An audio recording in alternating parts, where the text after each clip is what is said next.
దోచుకునే పార్టీ, దాచుకునే పార్టీ, ముఠా పార్టీ అయినటువంటి వైఎస్ఆర్సీపీ నాయకుడు పేర్ని నాని భారత ప్రధాని నరేంద్ర మోదీ గారి పైన, వారి జీవన విధానం పైన ఆయన అవాకులు చివాకులు మాట్లాడడం జరిగింది. ఖబర్దార్ పేర్ని నాని, ఒళ్ళు దగ్గర పెట్టుకొని మాట్లాడాలి. తిక్కగా ఉందా లేదంటే మీ బుర్ర పిచ్చెక్కిపోయిందా? మా భారత ప్రధాని నరేంద్ర మోదీ గారు మీ జగన్మోహన్ రెడ్డి లాగా అనుకుంటున్నారా? ప్రభుత్వ సొమ్ముతోటి ప్రతి రాష్ట్రంలోనూ అందమైనటువంటి కోట్లాది రూపాయలతో భవనాలు కట్టుకొని రాజభోగాలు అనుభవించడానికి, లేదా ప్రభుత్వ పాలనలో ఉన్నప్పుడు కూడా పరదాలు కట్టుకొని ఇంట్లోనే కూర్చోడానికి, లేదు మరి 1 కిలోమీటర్ పూతవేది దూరంలో ఉన్నా కూడా ప్రత్యేకమైన హెలికాప్టర్లు తిరగడానికి, అవన్నీ చేసింది మీ నాయకుడు, మీ పార్టీ, మీతో సహా.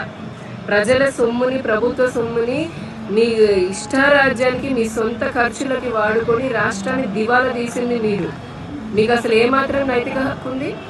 వికసిత్ భారత్ 2047 కోసం 24/7 నరేంద్ర మోదీ గారు కష్టపడుతున్నారు. కడుపులో ఉన్న బిడ్డ దగ్గర నుంచి పండు ముదిసరి వరకు కూడా సంక్షేమ పథకాలను అందిస్తున్నారు. అటు పోర్టు నుంచి ఎయిర్పోర్ట్ వరకు, ఇటు వందే భారత్ రైళ్ల నుంచి నేషనల్ హైవేల వరకు ఇన్ఫ్రాస్ట్రక్చర్ డెవలప్ చేస్తున్నారు.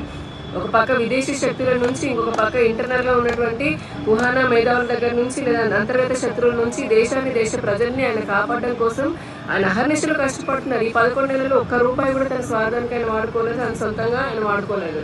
అటువంటి వ్యక్తి గురించి మాటలు పేలితే గనక బాగోదు అని చెప్పని కూడా భారతీయ జనతా పార్టీ తరఫున మిమ్మల్ని పేర్ని నాని హెచ్చరిస్తున్నాను. ఒళ్ళు దగ్గర పెట్టుకోండి పేర్ని నాని.